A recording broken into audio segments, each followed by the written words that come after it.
El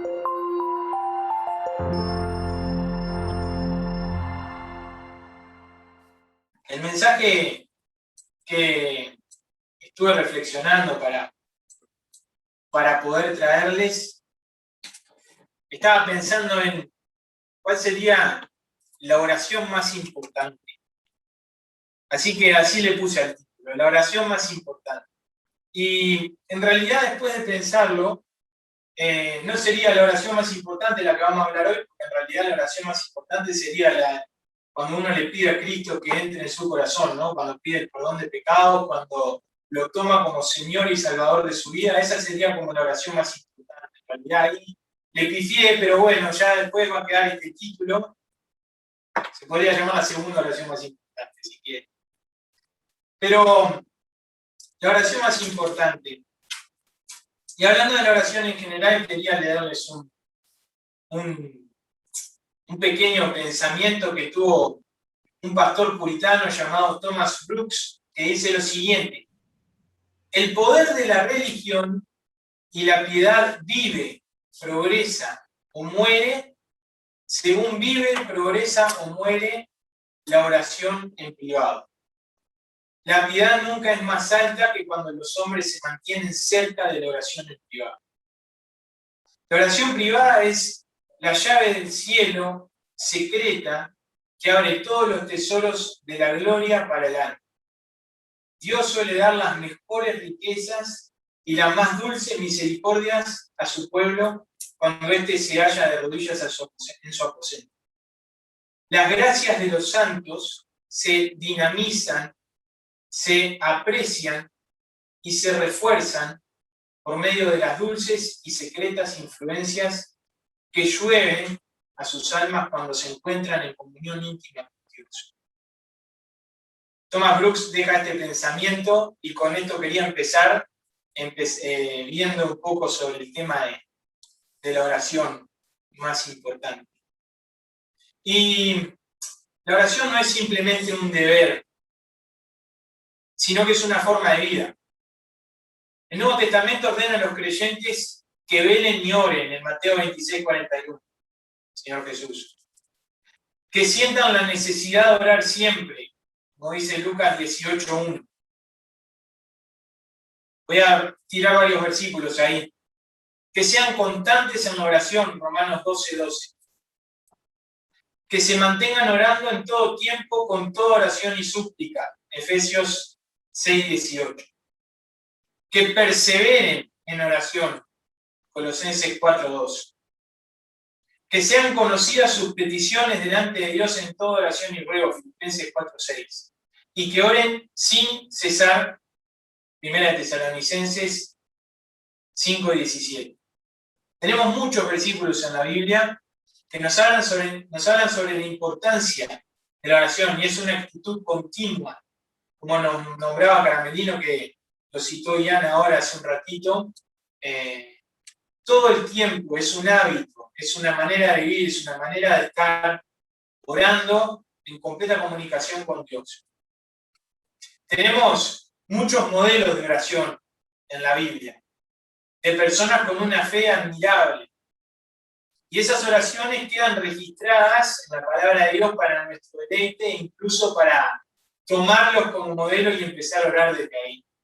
Y recuerdo la oración, justo estábamos leyendo con Katy en una de estas mañanas, la oración de Ana en el templo, cuando pide por un hijo y al final, les daba a Samuel y ella después lo dedica en el templo a Dios. La oración de Jabes, nombro 4 por nombrar en realidad, ¿no? Que al final fue escrito este libro, ¿no? De la oración de Jabes.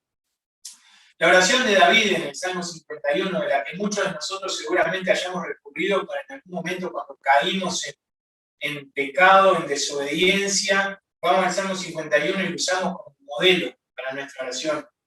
Recordaba la oración de María, también cuando se le fue dicho que iban a ser Jesús. Algunas le llaman el Magnificat, ¿no? Estas 4 oraciones, por decir algunas, como modelos que nos pueden servir. Pero sin dudas, las oraciones perfectas que no tuvieron ningún tipo de pecado, sin errores, que no tenemos duda que a Dios le agradó de manera completa desde que se empezó hasta que terminó, sin ningún tipo de egoísmo, sin beneficio propio, son las del Señor Jesús en toda su vida, ¿no? Nuestro Señor oraba de manera perfecta.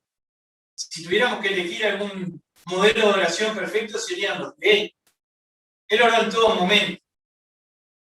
Hoy leía una frase que decía lo siguiente: Jesús fue el hombre con el ministerio más importante y demandante de toda la historia, y aún así tenía tiempo para orar. O sea, no es tema de tiempo nuestro problema con la oración. Él comienza su ministerio orando. Él oró a solas en la noche. Él oró alabando al Padre. Lo vemos en Mateo 11:25 cuando dice: te alabo, Padre, porque ocultaste las cosas a los sabios y las revelaste a los niños.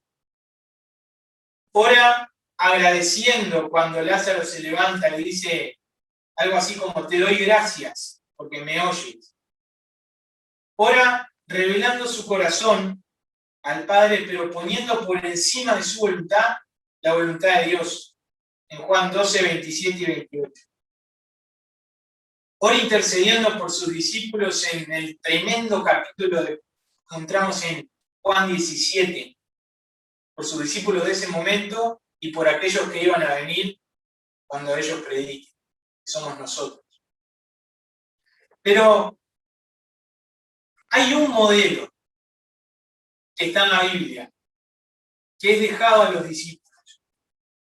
Hay un modelo en específico que se encuentra en dos partes de la Biblia. Lo encontramos en Mateo 6, en el Sermón del Monte, y lo encontramos en Lucas capítulo 11, que es a donde vamos a ir ahora y donde vamos a empezar a reflexionar.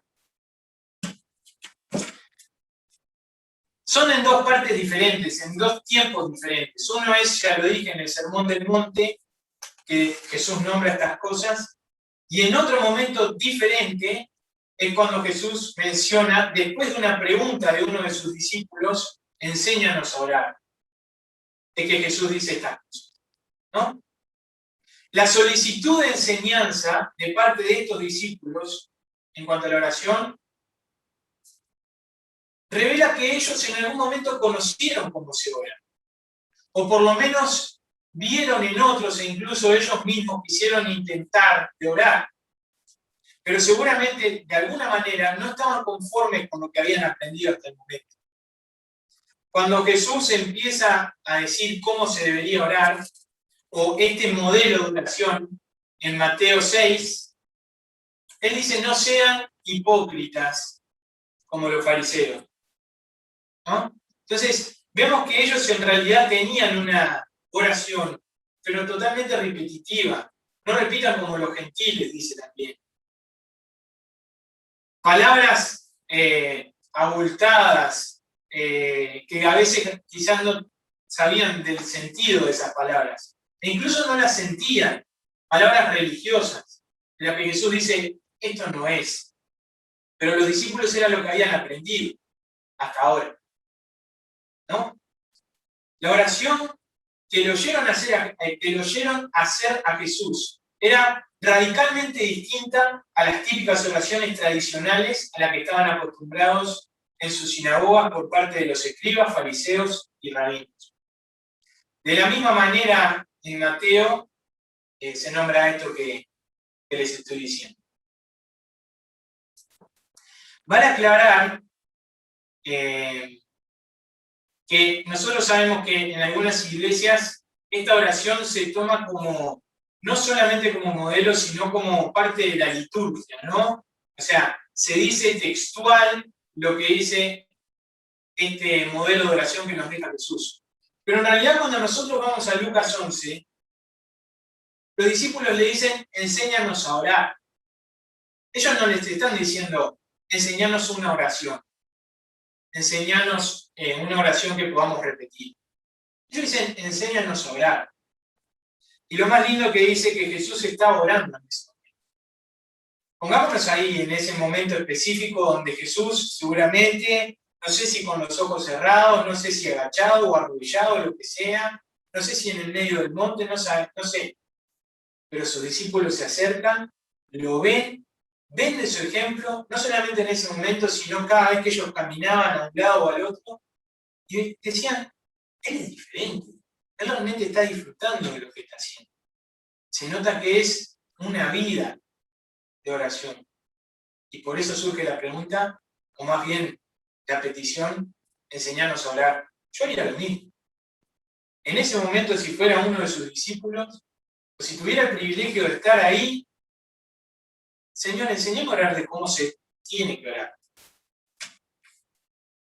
¿Y cuál fue el contexto en el que se dio esta petición? Elegí el libro de Lucas porque es el más ordenado cronológicamente de los 4 evangelios. Y vale ir dos capítulos atrás para ver un poco de cómo venían estos discípulos, ¿no? Jesús ya los había enviado de 2 en 2 a predicar, Jesús había hecho un montón de cosas con ellos. Pero 4 momentos específicos que quiero recordar con ustedes que nos van a llevar a este momento donde los discípulos le dicen, Señor, enséñanos a orar. Como una necesidad, ¿no? Necesitamos saber orar. En Lucas 9, del 37 al 43, se menciona un precioso pasaje en donde un padre de un adolescente le ruega al Señor que libere a su hijo de este demonio, que lo tiraba en el agua y lo tiraba en el fuego, y ya no sabía cómo hacer. Pero una de las cosas que le dice este padre preocupado al Señor es, lo voy a leer textual, déjenme encontrarlo.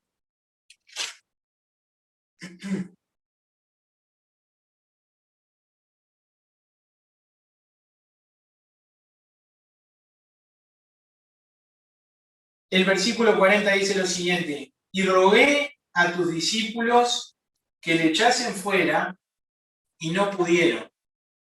Y los discípulos se habrán visto derrotados. Es más, podemos ver cómo se sintieron los discípulos porque cuando ya se estaban yendo todos, en este mismo pasaje, pero hablaba en Marcos 9, 28 y 29, los discípulos le preguntan por qué nosotros no pudimos echar a este.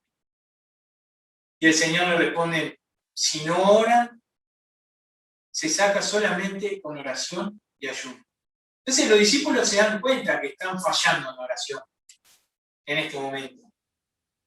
El problema que tuvieron los discípulos fue que fueron con sus propias fuerzas a querer sacar este demonio.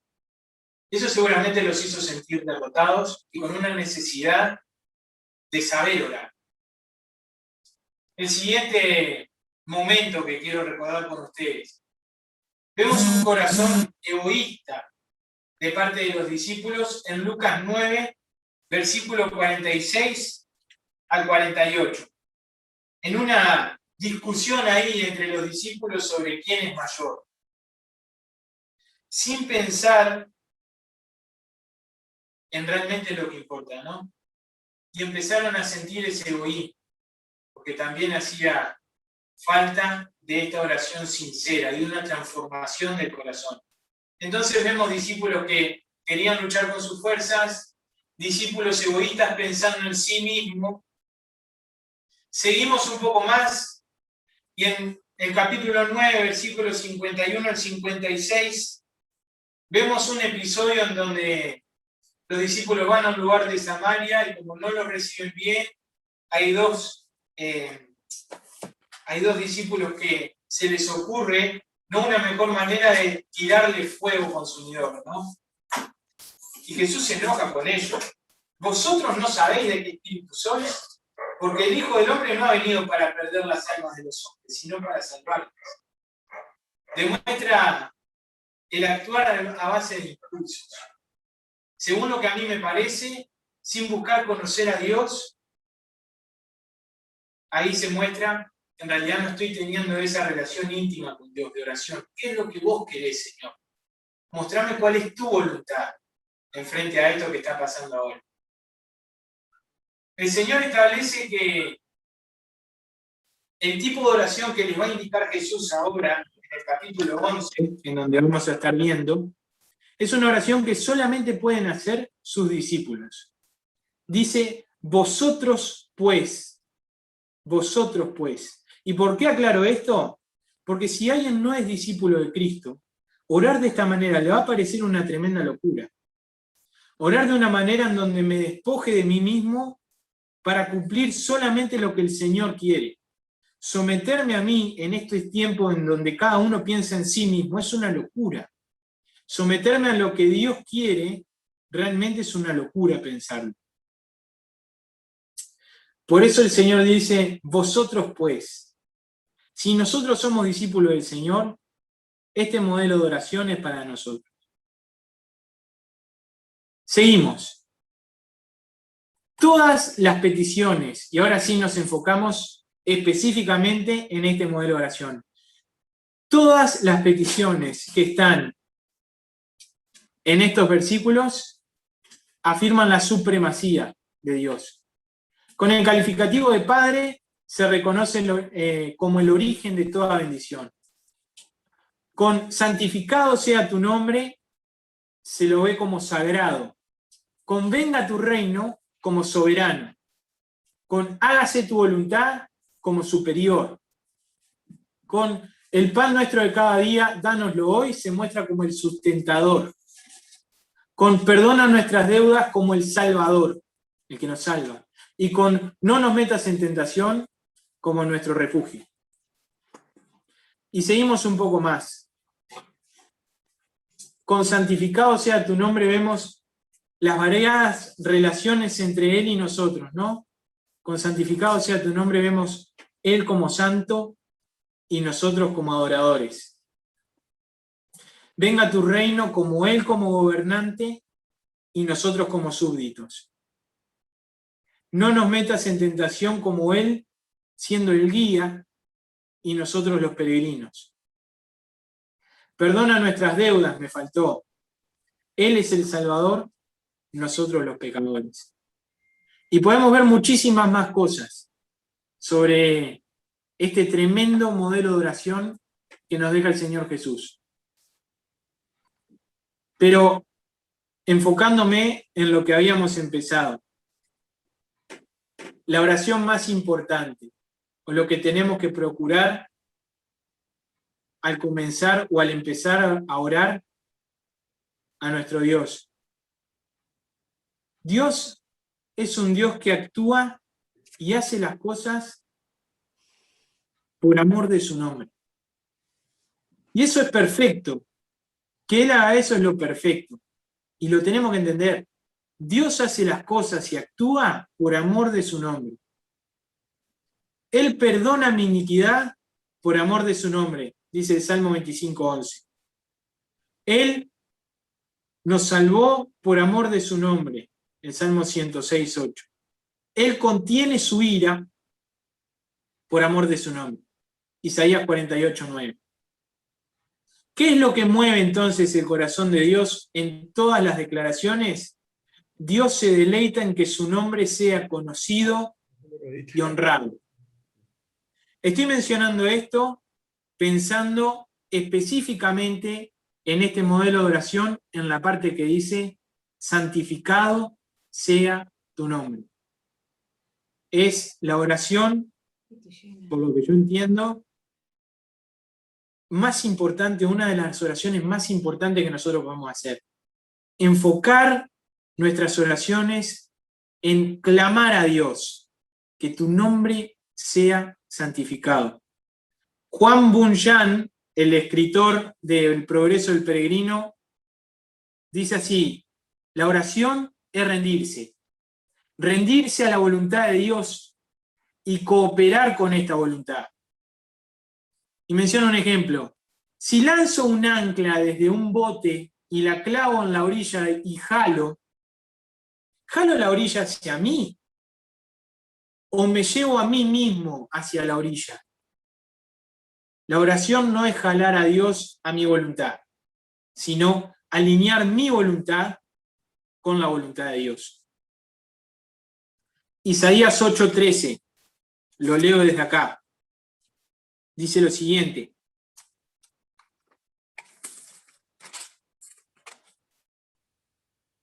a Jehová de los ejércitos, a él santificad. Sea él vuestro temor y él sea vuestro miedo. Desde el Antiguo Testamento, por nombrar algunos versículos, y en el Nuevo Testamento, luego de que Jesús viniera, también menciona Pedro. En 1 de Pedro 3:15 dice lo siguiente: sino santificad a Dios el Señor en vuestros corazones. Y sigue hablando un poco más a las personas que estaban siendo perseguidas. Santificar el nombre de Dios. Santificado sea tu nombre. Se traduce como apartar algo sagrado. Se relaciona con los términos glorificar, bendecir, alabar, elevar o exaltar. En este contexto significa reconocer que el nombre de Dios merece que se le diferencie y se le exalte por encima de todo lo creado. Dios está muy separado de lo que creó, existe en una esfera distinta y tiene sabiduría y conocimiento mucho mayores que los nuestros. Dios se regocija en que más y más personas santifiquen, glorifiquen, reconozcan, alaben el nombre de Dios. Lo que Él es, sus atributos. En Éxodo 33, 18, Moisés le pide a Dios que muestre su gloria. Y Dios le responde en el versículo 19 lo siguiente. Éxodo 33, 19. Y le respondió: yo haré pasar todo mi bien delante de tu rostro, y proclamaré el nombre de Jehová delante de ti. Y tendré misericordia al que tendré misericordia, y seré clemente para con el que seré clemente. Moisés le pide ver su gloria. Dios le dice: proclamaré mi nombre frente a ti. Y esto que promete Dios se cumple en el capítulo 34. Los versículos del 5 al 8 dice: y Jehová descendió en la nube, y estuvo allí con él proclamando el nombre de Jehová. Acuérdense, santificado sea tu nombre. ¿Qué quiere decir con el nombre de Dios? Estamos hablando de los atributos de Dios, lo que Dios es: santificar, apartar y alabar, exaltar lo que Dios es. Dice el 6, y pasando Jehová por delante de él, proclamó: Jehová, Jehová, fuerte, misericordioso, piadoso, tardo para la ira y grande misericordia y verdad, que guarda misericordia a millares, que perdona la iniquidad, la rebelión y el pecado, y que de ningún modo tendrá por inocente al malvado, que visita la iniquidad de los padres sobre los hijos y sobre los hijos de los hijos, hasta la tercera y cuarta generación. Entonces Moisés, apresurándose, bajó la cabeza hacia el suelo y adoró. La actitud que nosotros tenemos que tener al conocer lo que Dios es. Santificado sea tu nombre, el nombre de Dios, no los míos. No como los discípulos estaban equivocando antes, que venían orgullosos, que venían luchando en sus propias fuerzas, que venían a pedirle al Señor Jesús: enséñame a orar. Santificado sea el nombre de Dios. Conocer a Dios es necesario para santificar, alabar, exaltar su nombre. Esto no es una alabanza, no es un aleluya. No se debe entender así este versículo. Es una verdadera petición. Es pedirle a Dios que su nombre sea santificado. Dios, obra en mí para que santifique tu nombre. Obra en mi corazón. Saca aquellas cosas que no están permitiendo que tu nombre sea santificado. Obra en mis hermanos para que tu nombre sea santificado. Obra en la iglesia a la espada. Obra en el barrio. Obra en Judea, en Samaria y hasta en lo último de la tierra para que tu nombre sea santificado. Sin dudas que esta oración es una oración misionera. que yo, mi alrededor y hasta los extremos de la tierra santifiquen tu nombre. Dios se deleita cuando su pueblo ora de esta manera.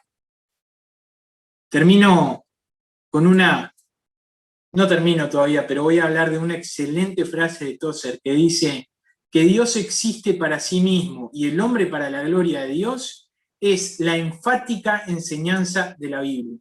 Repito, que Dios existe para sí mismo y el hombre para la gloria de Dios es la enfática enseñanza de la Biblia. El alto honor de Dios está primero en el cielo, así como también debe estar en la tierra. Después esta oración dice, hágase tu voluntad, así como en el cielo, que también sea en la tierra. Los ángeles no andan preguntándole al Señor por qué tengo que hacer esto y por qué tengo que hacer lo otro. La enseñanza de ese versículo es que tengamos la misma voluntad que hay en el cielo para hacer su voluntad que la tengamos nosotros. Pero ese es otro día, capaz podemos hablar de eso. Pero termino con versículos de la Biblia, que es más jugoso. Lo dice mucho mejor que Tozer, que Bunyan y que cualquiera de nosotros, porque es bíblico. Salmo 34:3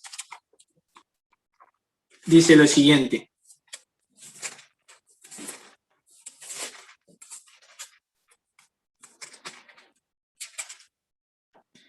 Engrandeced a Jehová conmigo y exaltemos aún a su nombre.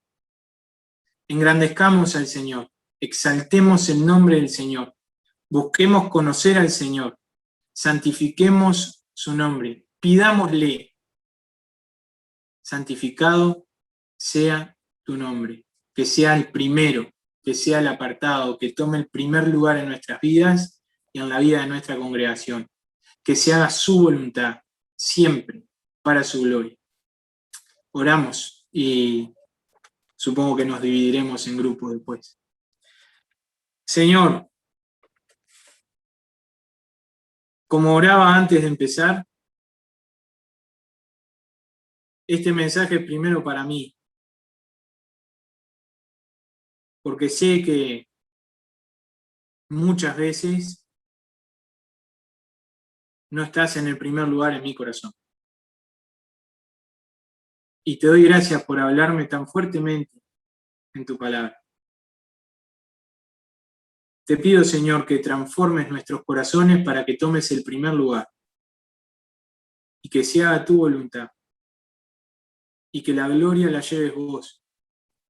Que no seamos orgullosos, que no luchemos con nuestras fuerzas, que nos enseñes a orar mejor, que nos dirijas. Señor, que tu nombre sea santificado en tu pueblo y en los que van a venir por medio de la sangre de Cristo. Oramos de esta manera sabiendo que te agrada. Oramos en el nombre de Jesús. Amén.